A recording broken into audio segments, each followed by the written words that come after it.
Hello, welcome to Tub Talks with Damon. My very special guest in the tub today is New York artist, innovator, photographer, Ryan Rudewicz. Perfect. Hi. Yeah. Oh, good. Got it. Ryan, I'm so glad you're here. This is exciting. I love the art. I love the vision. I love the energy you put into our community here. Thank you. And I want to ask you about that, but before I do, Yes. I want to ask you, Ryan, what do you like most about your body? Yeah. I love my hair on my chat. I know the bubbles are. The bubbles are. But let's show the people. Let's show the people. Yeah, I've always loved my hair. I think when I was a bit younger, I didn't always appreciate, but as I got older, I got more hair. I love it. That is great. Yeah. That is great. And you are, well, by the time this airs, you are about to turn 30. Yes. What? Yeah. Wow. I know. So when you were growing up, you didn't feel like it was good to have hair, or when you started getting body hair, it didn't. I never thought it was bad. I just, because I think I got hair on my chest before some of my friends. So I didn't know if that made me weird or like, I never thought it was bad because like my dad has a hairy chest, my brothers did. And yeah, so it took a second, but I loved it after. Okay. Yeah. Okay, so the sort of the reluctance was just growing up. Yeah, like weird. Everyone growing feels up weird as a teenager. Right, You feel your body's changing. And, Right. Yeah. Well, a lot of gay men.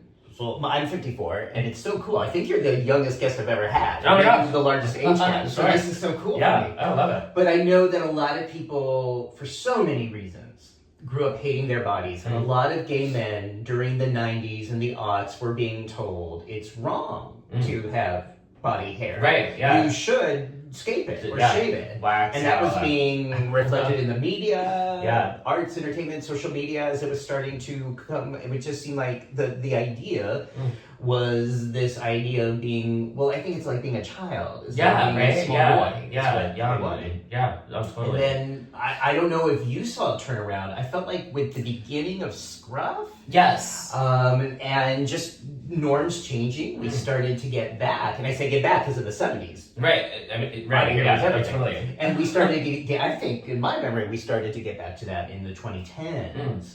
Yeah, because I feel like when I was starting, like growing up in middle school, getting into high school, it's still like when I was looking at, I don't know, gay porn and stuff, a lot of it was scaped and waxed chests and, I mean, gorgeous men, of course, but a little bit later into high school, it got some more hair on the chest. Yeah, it was great. And do you remember feeling better, or did the representation matter? Yeah, it was great. Just because, I mean, I know so many people with a lot of hair, or just even just a little patch, or they get hair in some places and not in others. And, it was just nice to see more of it and a wide span. That's great. Yeah. That's so cool. Yeah. You know, so one of the questions in my mind has always been, as a culture, how different cultures sort of prioritize different aesthetics. Oh, sure. Because it always seemed weird to me that when I grew up in the 70s, 80s, Yeah. body hair was the thing. Like every Sure. man that was considered attractive, or a lot of men in movies and TV, would take off their shirts and they'd be very hairy. And I think a lot of my sexual development was starting around that. Oh, Then it totally. always seemed weird to me when the culture shifted. Yeah. And I thought that was just, well, different people have had different interpretations. Like in the gay community, a lot of people associated shaving their chests with signaling I'm HIV negative. I don't have the plague. Sure. I'm not dying. You can see my body. I'm not hiding anything. It sort of becomes synonymous with healthy in a really gross kind of way. Yeah. But then I found out recently that, like, in the Roman Empire, there is a record, there's archaeological records of the upper crust, the aristocrats, actively engaging in body shaving. Oh, like, wow. they can find instruments, and it looks like it was very painful. Yeah, Right? Sure. But it was this notion of conveying a type of superiority versus the barbarians. Oh, wow. I just learned That's- this. wow, So I've been that's doing great, these, asking these questions forever. I just sort of learned that there's all these records, that it was sort of this So interesting. like supremacist thing that was intended to convey cleanliness, but it was like rich people being rich people. Right. Classic. Yeah. So I just, you know, I think And it's that's just, so interesting. you know, and the reason for me this is interesting is on the mental health levels, because I've seen the impact when somebody grows up already dealing with a certain level of society saying, this, you should not be who you are. Yeah. But then, like, that your body is wrong. Right. And then coming out and having the bravery and the courage to come out, but then often finding the community, it's like, oh, you should be doing this differently. Yeah. It's hard. Did you ever feel in the community, was there ever pressure to be ashamed of your hairy chest? Or did you ever feel that in your experience? Not in, like, the community. I don't think so. And I think growing up with, like, brothers and a dad that had a hairy chest, that it obviously I felt normal because I can look and see that they had hair. So I didn't feel, I think it's just the in, like, when I was watching movies and TV shows and whatever it is, seeing gay straight men just with these chiseled chests that no hair at all. So that's where I was like, oh, maybe it's that, should I do that? Is that better? Does that look better? So I just questioned that more. But really, it's obviously it's preference on whatever you feel. And when did you start to understand your sexuality and start to attend gay or queer social gatherings? I mean, we kind of knew when I was younger, and I was very fortunate to grow up. I had a gay uncle that lived with us for many years. He was amazing, and then my brother's also gay. Oh, okay. So he's 3 years old. I'm the youngest of 4. Wow. And he's 3 years older than me, so we're the 2 youngest, and we're both gay. Number 3 and 4. Yeah. Wow. And yeah, my mom, I mean, we say it's her fault, but, like, she had 2 gay brothers and now 2 gay sons, so we're like, I think it's coming from your side. Were they out? Were your uncles able to be out? One of them I never met. He passed of AIDS, and he was not out. It was from what I've heard from my mother, and my other uncle, my Uncle Jerry, was out, and just amazing. So it was fun, like, amazing having him when I was younger, and he was just like the cool uncle. Like, I loved, he was so amazing. So you grew up knowing that there was this person in your life. Oh, absolutely. Who was gay, and your mom was all right with it. Oh my gosh, my whole family was like. Did you ever? Do you ever remember being afraid of coming out as a child? I mean, I was afraid. I wasn't afraid that. Again, I was, like, so fortunate. I was never afraid that I wouldn't be accepted from my family. I think I was more just afraid with, like, school at first. Like, always, especially in elementary, middle school, people start getting girlfriends, and middle school, I remember, like, boys are asking girls out, and that, to me, I always felt weird about, and got, like, a pit in my stomach. So I was like, do I have to be doing this? I had so many, like, girlfriends that I loved dearly, but I didn't want to date them. Right. And even at that age, I was figuring myself out that I didn't think I could date someone or want to date someone. But I mean, I had a girlfriend in, like, middle school, because again, I just thought it was kind of like the norm, you had to, and it was, we, like, pecked each other on the cheek. All very cutesy, but I think it was more just in school. It wasn't with, like, family, which was amazing, but sounds like you didn't lose a lot of sleep over it. No, like, thank God. And I got involved in theater early, so theater. I mean, definitely, I started doing acting classes when I was, like, 8, 9, and that definitely helped. And I was meeting more queer children that were my age, and maybe we didn't know we were queer, but we could tell there was something similar between us. Wow. And the theater itself is very gay. So, What age did you actually come out, or do you remember? Yeah, it was in high school, like end of spring, like freshman year of high school. I started seeing a boy that in the musical that we were in. He was 2 years older than me, and we started, like, seeing each other in secret and backstage, and finally I told my best friend Erin first, and she was like, oh, amazing. And then I had to tell my mom because I wanted to hang out with him, like, outside of school, and so that was, like, the first time that I had to, like, have the talk with her. And were you nervous? yeah, oh, totally. Again, because it's just like, you just have to say it, and it's the saying it part. Like saying, even to my best friend Erin, and even that, I was still a little nervous at the moment, but once it came out, I was like, I knew you would be okay with it. It's just like, you get choked up because you're stating something and about yourself, and How was her reaction? Oh, she was great. And she also had a crush on the boy. Like, she knew that we always just thought he was so cute. And she was like, oh my God, I love this for us because you get to kiss him. I'm like, so she was, yeah. Do you still know him today? He unfortunately passed like in a few years ago during, right after COVID. But I knew him up until then, and he was very, very lovely. Yeah, a sweetheart. Yeah. Okay. Yeah.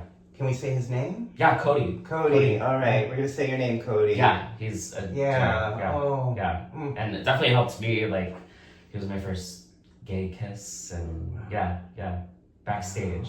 Oh. Yeah. That is sweet. What do you remember about the kiss?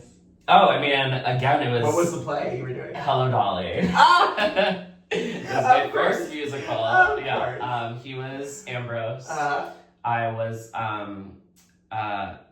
what's the... Ermengarde's boyfriend. I don't remember. Yeah. And it was while we were getting ready for the dress rehearsal.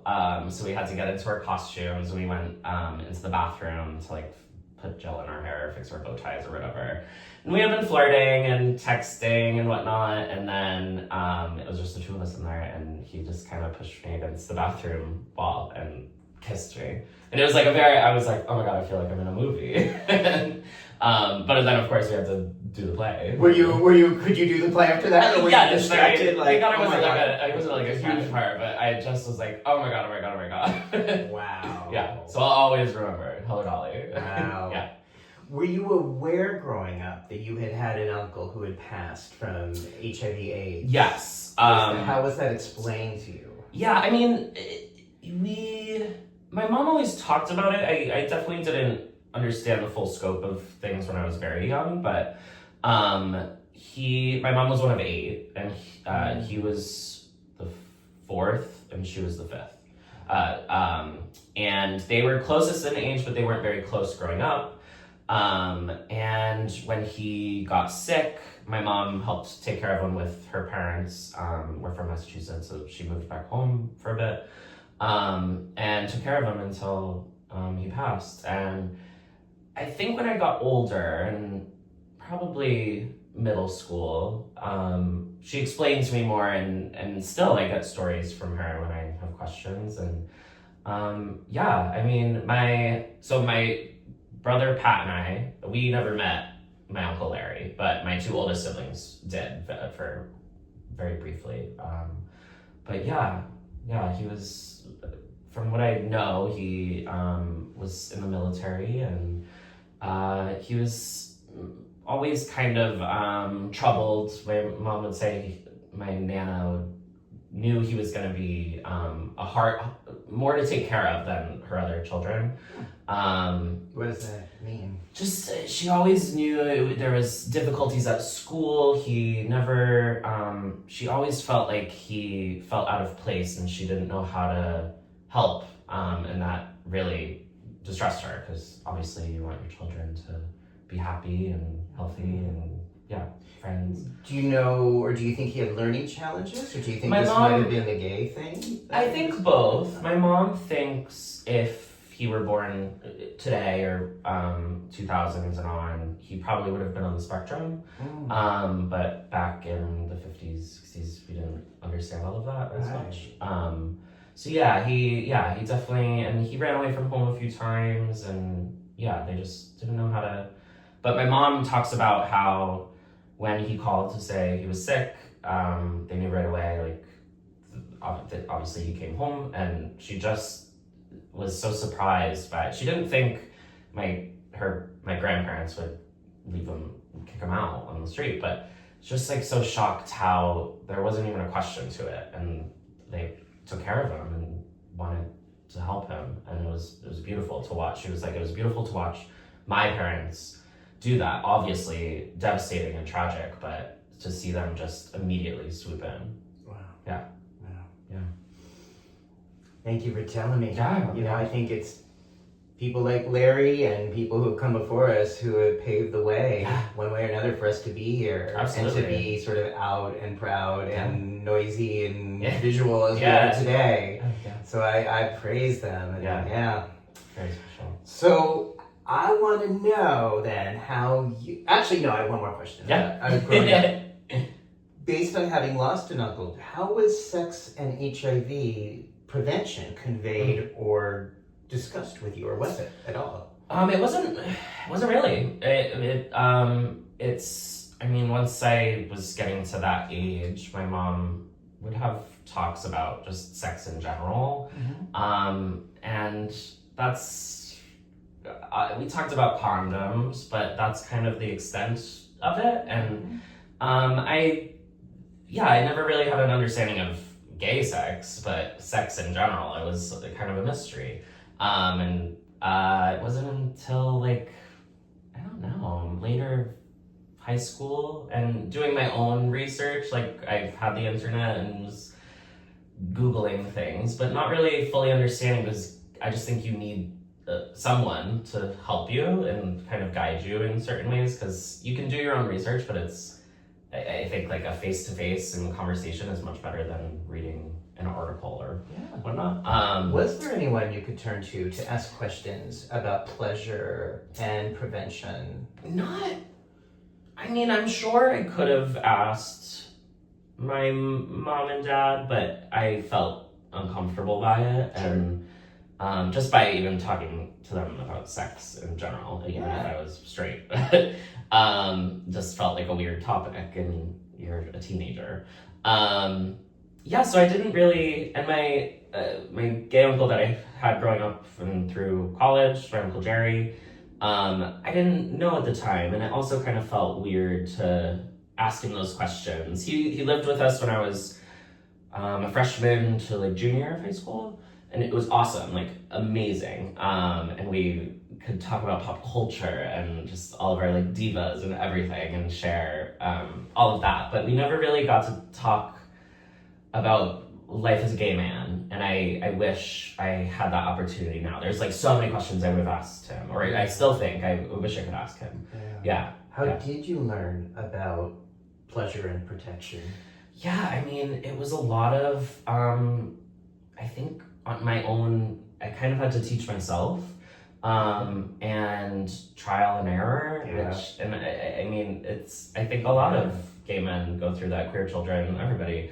And there were times where I would sneak around and like do like that's Grindr was available, and I definitely was not of age. But I downloaded it just to even like see it and chat with people, but then I would get so nervous and scared. And there was we lived on a river, and across the river was a beach parking lot, and that was like known as a cruisy place that I had found out in Craigslist. I remember that. So and I remember going to just like when I could drive, and I would park my car over there, and I could see the signals, and like men would come up to your car and kind of chat up.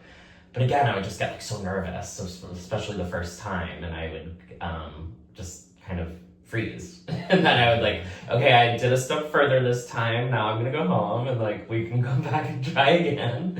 And I mean, with Cody, like he was my first kiss, my first like oral and all of that. But again, it was kind of like us exploring with each other, because I think it was our first for both of us, which was amazing, because having someone that you're kind of on the same page with, and it was great and easier, and especially in your mind, and not like no one's a pro. So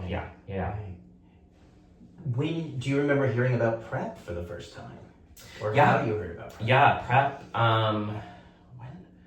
I think I was in college. And I had heard about it. Talking with my older brother who's gay, it wasn't, I got on PrEP during COVID. Not that I really needed it then, but I just wanted to get on it and like start it. And so learning about that, I then started talking to my brother Pat and asking him like, when did you have any side effects? What, like just simple questions, but trying to understand the scope of things before because I was still on my parents' insurance. So I wanted to have some answers before I went to my mother because I knew she would ask questions. She'd be saying the bill, the explanation. Right. Like so I wanted to have some answers before going in. And of course, like her being concerned then was because I moved home for a few months during COVID because my lease ended here and I was furloughed. So I was home and obviously just living with my parents, not seeing anyone. So I think her biggest concern first was, well, why now? Like, why do you need to be on it? And I just wanted to get on it to then be on it for good and do it. Had you had exposures or potential exposures to HIV before starting PrEP? None that I knew of. Okay.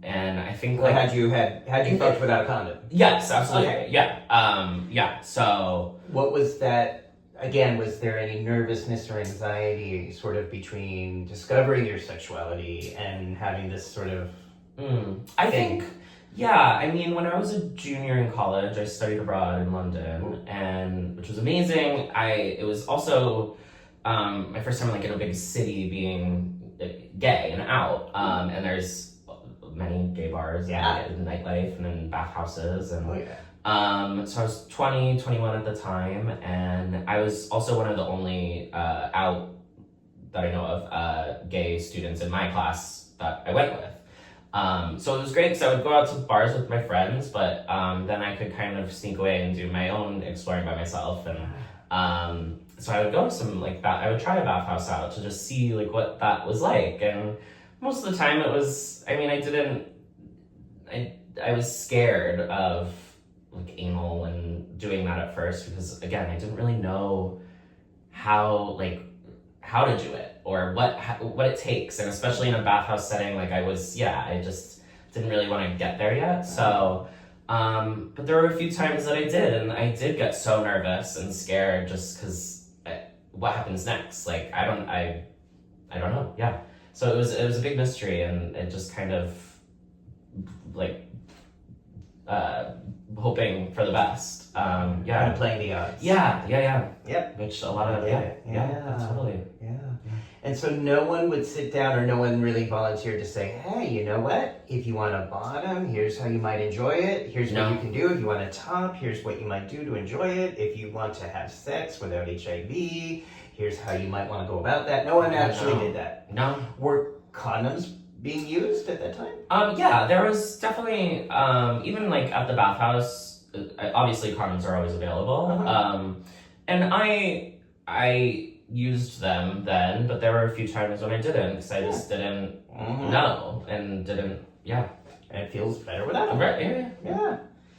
We got to do better, folks, in terms of education, because, so I'm like doing the math, so this was about 2015, 16. Yeah. And, it's so important. Yeah. We need better education around the world to help people understand pleasure, prevention, protection in whatever form. Yeah. And I did, especially as a younger, because my classmates, no one else was gay, and I couldn't really ask them because they wouldn't know. And then I felt uncomfortable at least to go to an older gay man that I don't really know well to ask those questions because I didn't want to be embarrassed or feel like I don't know anything. And it's hard to be vulnerable. Oh, totally. Say I don't know, especially when you're coming out and figuring everything out. It's hard to say I don't know. Absolutely. Yeah. Wow. All right. Yeah. Well, I'm glad you found the tools. Yes. And the things absolutely that are helpful. Yeah. And if you ever need any, I'm also here now that we know each other. Okay. So how then did all of this start to be channeled into your creative work? Yeah, I went to school for theater, so I was always a theater kid. But photography, more so, I always had a camera when I was little and did all of that digital, took my friends' headshots and in college, but it was when I was studying abroad that I found my first Polaroid. And it was just kind of... in London. Yeah. Yeah. Oh yeah, go for it. How did you find it? Well, it was actually in Budapest. We were just there a weekend, and there was a little market on the street, and there was a table with all these old vintage cameras, and I've always loved cameras. And I obviously knew what a Polaroid was, and so I just, and I think it was at the time like $10. It's great, and I was like, okay, if it works, it works, and if it doesn't, it's a cute little decoration on the shelf, like, great. And I found some packs of film, and so the first Polaroids I took were in college and in London and Paris and with friends, and it was awesome, and I just loved holding a photo and being able to hold like a tangible moment. And it felt so spur of the moment, and just, they're never perfect, so yeah, it just kind of went from there, and I would just bring them to like college parties and friends, nights out, very dumb, like, I wasn't thinking about it, really. It's just like a fun little thing to do. How were people responding to that? Everyone loved them. They loved it, right? Everyone loves, and I still think, everyone loves a Polaroid. It's exciting. Everyone loves having a Polaroid. They know what a Polaroid is. Yeah. It feels special that you're taking a Polaroid of them. Like, it's great. I mean, something about that is so different for me from a digital picture. Yeah. Right? Oh, totally. There's like the camera, there's the sound, there's seeing the little thing come out, and seeing it develop. It's just exciting. Absolutely. Yeah. Yeah. Okay. It's the sound. I love the sound. But yes, so that kind of continued through college, and I moved to New York right after, and continued up until COVID. Again, but just going, like, I would bring it out for like a birthday party or something, and like kind of special nights. And also, I was definitely broke in college, and Polaroid film is still very expensive. So I was more precious with taking a photo, because I was like, this is a lot of money that I'm spending. True that. So yeah, I was more precious with things. And then COVID happened, and I was furloughed. I was so bored that I was like, okay, I was home on Cape Cod, and I gotta get out of the house, like go on my little walks. And I was like, okay, Ryan, bring your camera. Let's just try it and take a photo of the beach or a tree or whatever. Just take a photo a day. So I did at least a photo a day for a year, and just and I learned more about the camera, and kind of was learning how it works and how I can get different angles and shots and mess with it. And I just became like truly obsessed, and it was like an obsession to have during COVID. I think some people got into bread, and I got into Polaroid. And then I started taking self-portraits, because I was just alone, because I couldn't obviously see people. I liked taking photos of nature and landscapes, but what really interests me is people. And so I started doing myself, and kind of learning like how to pose in front of a camera, and what looks good or what looks bad, or lighting. And at that time it was just me, so I started getting more into even just nude shots and my body. And it also helped me like learn, because obviously we see our body in a mirror, but kind of just learning more about my body, and it made me appreciate my body. And then once in like 2021 we got vaccinated, we started seeing people. It was my way, because again, we were like shut up for a year, and how do you talk to a person again?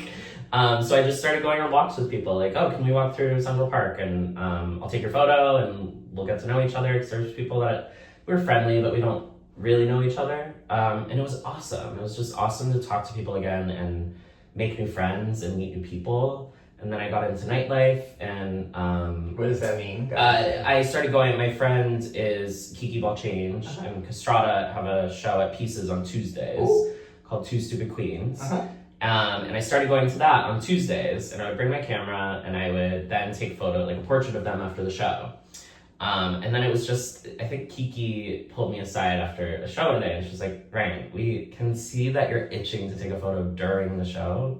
Take the photo. You could do it. Like, but because it makes a noise, there's a flash, I didn't want to draw the attention to me. I didn't want to mess them up, like all of that. So they were like, take the photo. And no one is more ready to have their photo taken than a drag queen. So they honestly did 75% of the work. And it was so fun. And I loved capturing nightlife in this way. And then I would post it the next morning of like, this is what happened last night at Pieces, or started going to other bars and getting drag queens and drag kings, and it was awesome. And meeting new people and just meeting more queer people in New York, because when I lived here before COVID, I didn't go out much. I would go out like dancing once a night or whatever with a friend, but I didn't get to really meet people because I was scared. And the camera, going to a bar even alone, I was always in my head before of scared what? Just nervous of being alone in a gay bar, thinking like, oh, everyone else has friends. Are they thinking I'm just this weirdo in a corner? Or you get in your own head. And having a camera in my hand made me feel like I had a reason to be there. So it was a crutch in a way that it helped me talk to people, and also people see the Polaroid and are automatically like, oh my God, is that a Polaroid? And then I could talk about it with them. So it was a great way to just kind of like tiptoe out there and meet new people and start feeling comfortable talking with people that I've never met. Wow. And then it got more, after that, like I got more into taking photos of non-nightlife and more sensual and erotic. So how did that start? How did the rude? How did we get to the rude? The rude part. Let's talk about the rude photos. The rude. The rude part came. I mean, obviously my last name is Rudewicz, so I cut the end part off, and I totally didn't make that connection. Yeah, a lot of people totally sat in this tub. Yeah, I'm like, oh, that's where that came from. Yeah, okay. A lot of people don't, but it's brilliant. Totally fine. Yeah. And a lot of my siblings growing up went by Rudy when they played sports, and for some reason it never stuck with me. I think because my name Ryan is already short. So I was like, oh, I could go by Rude, it was great. So I definitely during COVID taking photos of myself and naked, some were erotic, some were just my body in the morning or in the night. And I never wanted to I wanted to take certain photos. I had ideas in my head, but I couldn't take them of myself. And I wanted to take them of other people, but I got in my own head of like, I don't want to be the creep with the camera. And so I started asking people I am very comfortable with, like even just friends, of, hey, I have this idea of, it's your butt, but like with the sun coming in and like against our exposed brick, and like if you just pose this way, like would you be comfortable with that? And no one has to see it. It's just like testing out, and you could share if you want, but I just want to practice. And I just found most everyone was like, oh my God, yeah, like I love you, let's do it. Like that's fun, it sounds awesome. So I got more comfortable with that, and it was great. So from there, it just kind of snowballed, and I think Twitter then was a big presence, and people had alts and OnlyFans and all of that. And so I started posting more on mine of shots that I've taken, and more people were reaching out, and then I felt more comfortable messaging someone saying like, hey, I would love to like photograph you and these are some ideas I have, but also if you have ideas, and we can kind of have a conversation about what we want to do. And so it was great. And again, just meeting people that were so down for this, that was awesome. And it was always like fun and sexy and cool. Did anyone ever say, no, I hate my body? There are a few people that even get that in the tub. Or friends that are like, or immediately, because again, when you have a camera pointed in your face, it is a little uncomfortable. And so people would ask like, well, how does it happen? For the most part, I always like to sit down and like have just like we're hanging out. Like I want to talk with you, I want to get to know you more, because it helps me understand you, and I think it helps me take a better photo of you. And I also asked like, what do you find sexy about your body, about yourself? And people would answer, and I loved hearing that. But then by the end, once I had taken the shots and stuff, I would try and get something of whatever body part they said or what it was.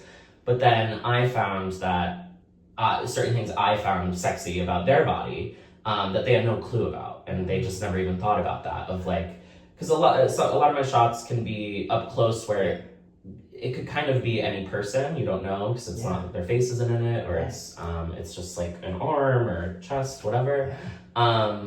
And they were always shocked because they're like, "That's me." I'm like, "Yes, this is what I'm seeing. This is what everyone's seeing." So like, you have to see that in yourself when you look at this photo. Like, you own it. So I found like, because that's what it was working with me when I was taking photos of myself. Of like, oh, I didn't realize like that's kind of what I look like. And seeing yourself in a new light, it helps you understand your body and appreciate it more. So yeah, it was always interesting. I mean, some people would say like, "Oh no, I'm not comfortable doing that," and I was like, "Oh, absolutely no worries. If you ever do, like, please reach out. Would love to, and we can." It's because I think of it as a collaboration. It's not just me taking a photo of you. It's us creating something together. Because it's art and it's our bodies together, and like it's beautiful. Beautiful. Yeah. So what I think the pictures I've seen on Instagram, which we'll talk about in a second, but I think they are just exquisite. They are beautiful parts of the human body. Again, not necessarily identifiable, not necessarily about faces, but just the absolute exquisite beauty of the human body. Yeah, I am moved by that. Thank you. I think, I appreciate that. I think bodies are beautiful. Now, absolutely. I'm attracted to everybody, though I'm very attracted to your. Well, because you capture men of all different, seemingly of all different shapes and sizes. A lot of them are very hairy, which I like. And a lot of them just seem like the kind of people you would pass on the street and not even know it. But there is such the focus on the beauty. Of you being able to say to someone, just something you see every day and think nothing about is absolutely a work of art for the rest of us. Thank you. I just think that's that's so cool. I appreciate that. I love that. I love that. Thank you. And I wish more people were thinking about bodies that way. I mean, look, these bodies are what they are, for better or for worse, but we think about, they're beautiful. They're beautiful, resilient vehicles. For however long we get them. They're amazing. We put them through a lot. We put them through a lot. So you should appreciate it. We could. And, again, as a therapist, I just often see the other side of what body dysmorphia, how much that destroys people. And how literally can be a risk, a mortal risk, when people go down the rabbit hole of only seeing their bodies as a vector of something not beautiful. Yeah, absolutely. And it's really sad when I see that happening. Yeah, same. So I'm glad you are calling attention to this aesthetic. Right. So let's talk about what happened when your mother started to see these photos. So you're putting them, and they're getting really popular on social media, and you're getting attention and glam awards, right? And then your mother stumbles upon... So my parents they have a Facebook, but they don't have Instagram or other social media. And I would always send her the photos of drag queens, and they always loved those. And, or when I was taking photos of like the beach and the ocean. But yeah, it was like an iconic text she sent me that I have framed in my house now because I love it. And she was kind of embarrassed by it at first after. But she had seen, because I think of the Glam Awards, she had seen on Facebook some photos that I had posted of, there was someone wearing a hat at a bar that said cumdump, and then a shirt that said, like, sucking dick or whatever. So she sent me this text. I wake up at like 8 in the morning, and I get a text from her that just says, sucking dick, sharing drugs, cumdump, really, Ryan? Like, question mark. And I was like, oh God, Mom, it's 8 a.m.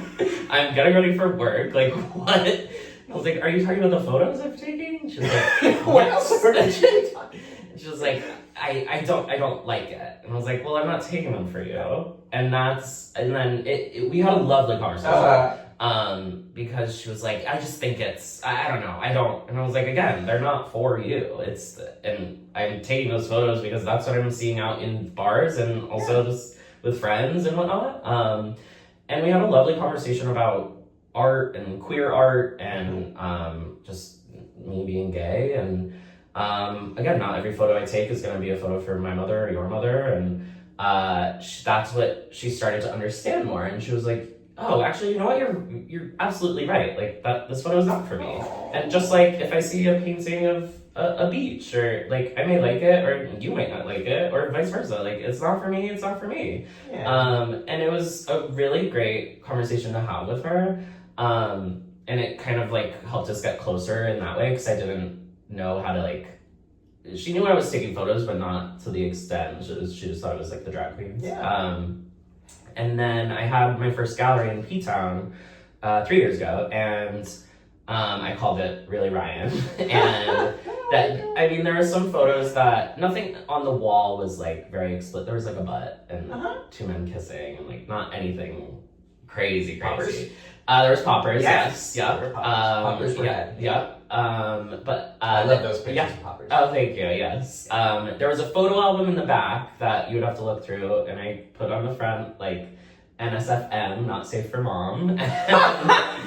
And my friend helped me come up with that. That's so cute. So, oh my god. She was like, I'm not gonna, because she came to the gallery, and my dad and my brother, like my whole family did. Wow. And yeah, so she was a little nervous at first because she thought people may have been making fun of her of the text, and I was like, no, mom, the amount of friends that have told me like, oh my gosh, I wish your mom is amazing, I wish I could have this conversation with her. And it's so cool that you guys are like texting about this and like laughing. And so it took her a second to understand that, because she was kind of nervous. And once she came to the gallery, once people found out that was my mom, people like swarmed to her like, oh my god, you're Mary. Like, and people made her cry, like in good tears. And she just was like, this is amazing, I love this.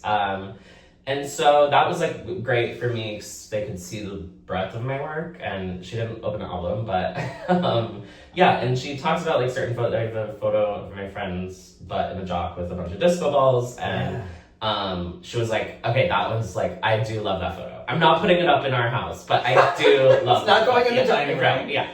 But it is, right, it's good. It's a good picture. So it was lovely to be able to have that conversation. Oh, that is beautiful. Your mom is amazing. Yeah, and she's awesome. Cheers to her for absolutely.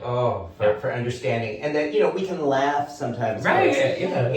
There's a laughing with, there's a laughing at. And I think this is where love and connection comes in. It's like, life is funny. Right. People are funny. I was we like, can laugh with each other. Mom, you texted your son at 8 a.m. the word cumdump? Like, that's insane. And she was like, yeah, you're right. Oh my god. Yeah. Well, I also I wonder for her, sort of having the juxtaposition of seeing one brother who had to live his life in the shadows, so quiet, couldn't be his true self, to have a son who gets to celebrate being queer with explicit photos of body parts, of sexuality, of drugs. Right. And do so in such an empowering, playful way. Yeah. I mean, what a 180 that must be for her. And I think also she's always scared by social media, and I think she always thinks of like, what if your employer sees some of these photos? And I just always have been like, I don't care. It's my art. Yeah. Did your Uncle Jerry get to see your work? No. He tragically passed in 2020. It was awful. He slipped on ice and had a heart attack. So like we lost him so early. He was in Provincetown? In Boston at the time.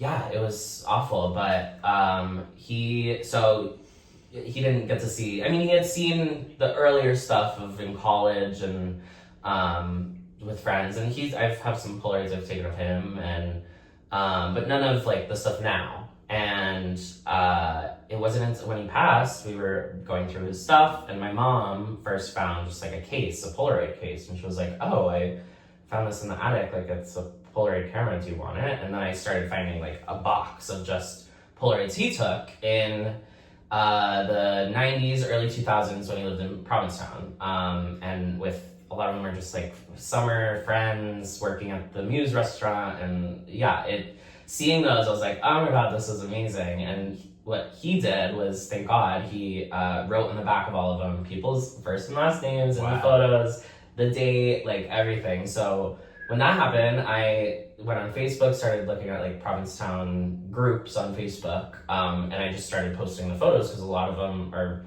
people that were in those. And I was like, some didn't even know he passed, and so I got to connect with all of his old friends and all these people, and some I had photos of. I'm getting chills. Oh my god! It's so, and I still have tons of them. And one of my favorites is he's in drag, and it on the back it says Townie Drag Brunch 1999.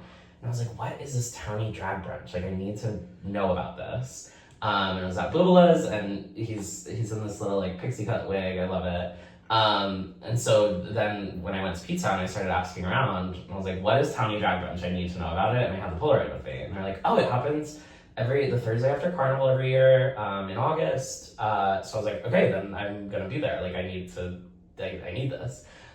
So I finally got to go for myself in 2022 and see my like first Townie Drag Brunch. And it was it's an awesome event. All the townies, the locals and everybody, and people that come for that week get into drag, they go to Bubala's, and then they march down Commercial Street in their heels and everything and go to tea. So I had the photos that he took from that, and it was almost like 15 years later, 20 years later. Wow. Was he taking photos as a viewer or as a participant? Both. Did he do drag? No, he just did it for that day, Okay. like many others, and so I brought him with me, and then I recreated some of like my version of it and his, and it was awesome. And I've gone back now those same days, and it's like such a fun event. Oh my gosh! Yeah. What an amazing! So you had already started doing your own Polaroid work when you found Jerry's box. Yeah, so that was he passed on Halloween of 2020, which is like that day for him, because it's great because now I celebrate Halloween as like my Uncle Jerry Day. Dia de los Muertos. Yeah. I know he's like up somewhere dancing and having a ball and laughing. How old was Jerry? He was 50. I think he was 53. Oh. Yeah. Young. Yeah. Just awful. And because that night it randomly snowed. Like it got really icy and snowed in Massachusetts at least. The morning of Halloween. And yeah, he just went out to go in the morning and slept. It's awful. Yeah. But now I have this something I learned about him that I never knew, and it was great. Is there a place that I can see the photos that he took that you uploaded? Yeah, I would have to. They used to be on my old Instagram, but I mean I have them all in like folders and stuff, but I absolutely can share them with you. Yeah. So recently, just in the time that we started talking about doing an interview, what happened with Instagram? Well, so this is now the second account I've gotten taken down. Your Polaroids, these beautiful Polaroids, were taken down by the Meta Corporation. Yeah. So the first time was a year ago, in August of 2024. My like original Instagram account was just taken down, deactivated, lost it. And then I started a new one a year ago. And that one was just taken down. And some of Jerry's photos were on that one too. Yeah, because I like reposted them, and usually on Halloween I always post like these pictures I have with him and old Polaroids, and so I will this year. But so then it was a few weeks ago that this one then got taken down, and yeah. So like, do they ever explain or give you any reason? Is there any reason for this? Yeah, I mean, there's certain ones like. My first account, there would be certain photos that then would get taken down, and they just says this goes against community standards. And some of them, I mean, I always try, but there was one, like there's one of two guys, they're shirtless, and one guy is just like pinching the guy's nipples. It's cut to here and here. Yeah. It's not really, but that one got taken down immediately. It said it was sexual content, any of that. But usually I get like a warning, and it would be like a strike. And then I guess for the original account, I just got up to 3 strikes or whatever, and just got taken down and deactivated. But this one was just like, I had no explanation. I woke up one morning and was like having coffee, and I wanted to like go on Instagram, and I was immediately signed out of my account, and it said it's up for review, and so I clicked to appeal it, and then like 2 days later it said no, it's going to be permanently deleted. What does that feel like? This time it's like whatever. The first time I was very annoyed and mad and frustrated because I like worked so hard and also met so many people, and there's so many people that I like still I'm not following right now because I forget their Instagram handles and all of that. So it was a cool community to have. Even just during COVID, I met all of these other Polaroid photographers on Instagram, and we would message each other like tips and tricks, and I learned more and we got to talk about it. But the first time I was like very frustrated because it felt like I put so much work into it and got it to a point that I was very proud of. And this time it's like I worked this, it was a year long, and I like the first day I was annoyed, but at this point it's like I know so many other people that it's happened to, and it's just very frustrating. But it's kind of like, well, another one bites the dust, and I start over. It's so frustrating. There's no rational appeal process. Yeah. You can't really get like a human being yeah. to say, look, this is not sexual content, right. but it is the body, yeah. and it can be seen as erotic. Right. But you're not showing explicit penetrative sex. Yeah, right, yeah. And even things I've seen worse on Instagram. Yeah. And well, they seem to have no trouble with guns. Right. Yeah. But even with like, there's straight profiles that are showing a lot more, and but just other accounts that I'm like, mine, it's really not that bad. Right. So it's frustrating, but it's Are there any other platforms where you can display your work without being harassed? Blue Sky has been really great so far. I mean, I feel like it only came about within the last year or so. Yeah. That has been very lovely because also you can put, which I wish like Instagram could do this, but there you can put like an explicit content thing. So you have to like click that to view the photo. And they have like categories of, is this nudity? Is it erotic adult? So you can click that. So if it's just nudity, you can click that and the thing will go up. And if you don't want to look at that, you don't have to look at it. You just have to click it. So I just think that's right. So Blue Sky has been very nice to be able to show my work there. Right. And then, I mean, I've really gone into, I've had my third gallery in P-Town this past summer, and that's been lovely it's also just great to see my work on a wall and be able to see people like look at it. It always feels great. Which gallery? Studio Lacombe in P-Town. Gaston Lacombe. He's become like my art dad. He's mentored me. He's amazing.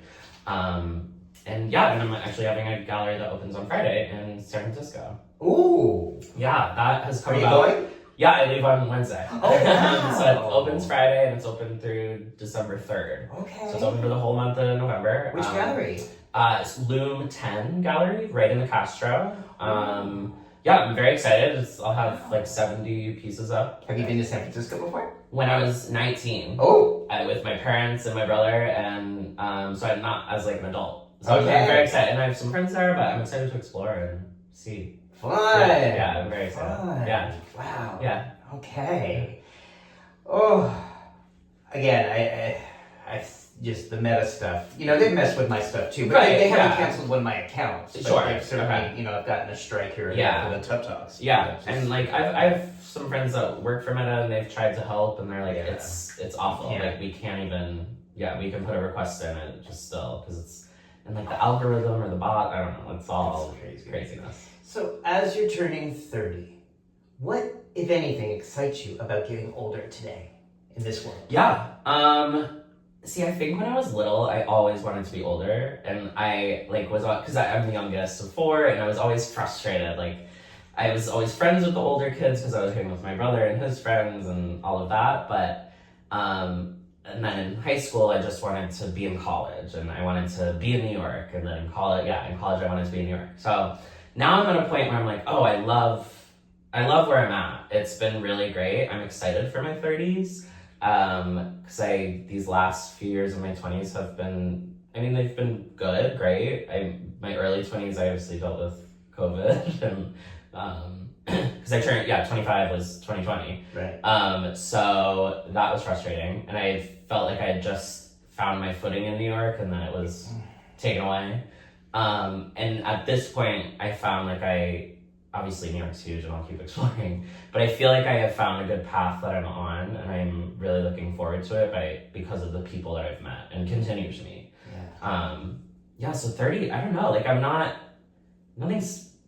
scared of it. I'm not like nervous. I'm honestly really excited. How do you feel about turning 30 in the country we're living in right now? Yeah, I mean, it's... Are you ever mad at us old people for not doing better? Yeah. I'm mad at us old people for not doing better. It's hard having those conversations, like, even just with my parents. And they understand a lot, but then there's certain things that they definitely do not understand. Mm-hmm. And just because it is a generational thing of, like, I know it's not personally, like, mm-hmm. your fault, Mom, but this is what I've grown up with and what I'm dealing with now. And when you were 29, 30, it was very different. Yeah. And so it's like, yeah, even just, we've talked about, because she always asks, like, are you dating anyone? Or, like, have you gone on dates?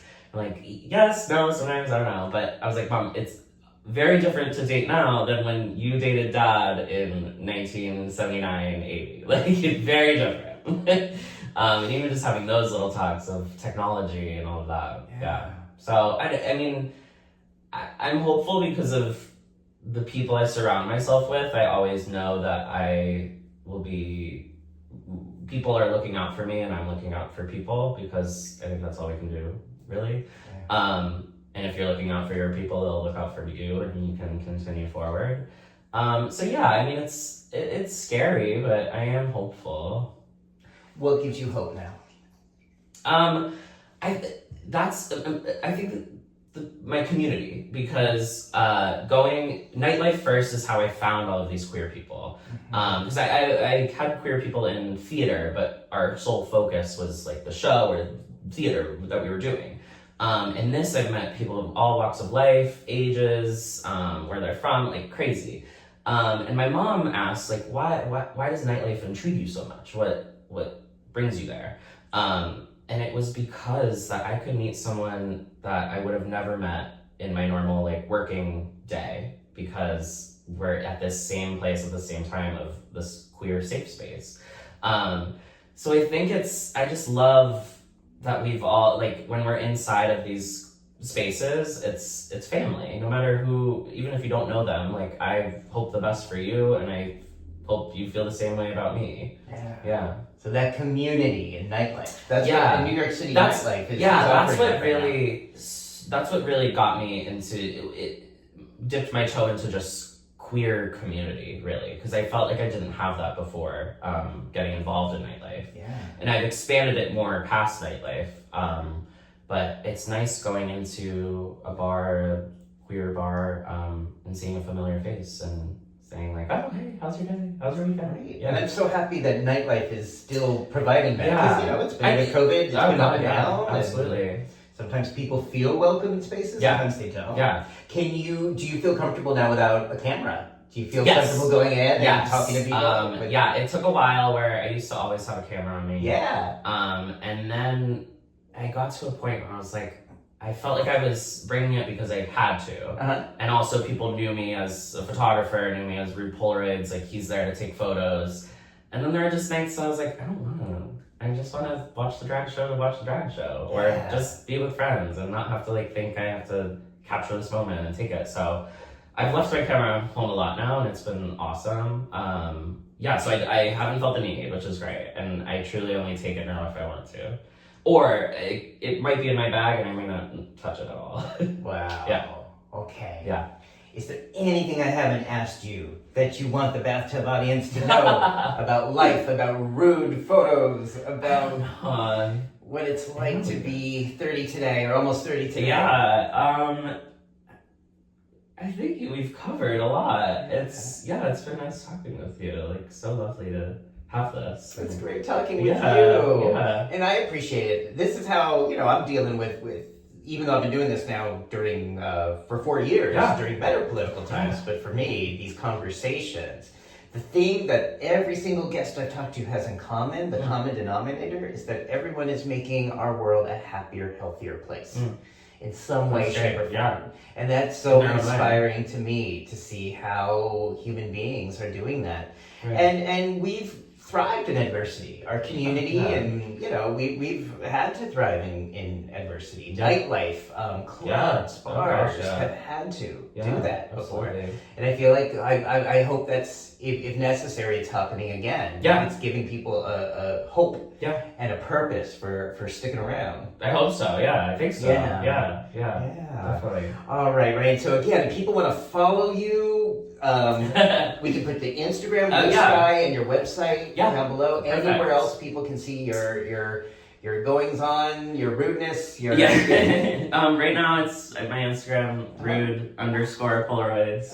We'll see how long that will last. And if people see this or see your work and want to work with you or want to hire you for events or private sessions, reach out on Instagram, any of the apps, and my website has my email. It's just rudepolaroids@gmail.com. All right. Yeah. Beautiful. All right, everybody. Well, thanks for watching. If you liked this today, please share it. There's a little share button down below. If you didn't like it, please share it with someone you didn't like. And, you know, we'll just keep it going then. Perfect. Thank you. This was lovely. Thanks. Oh my gosh.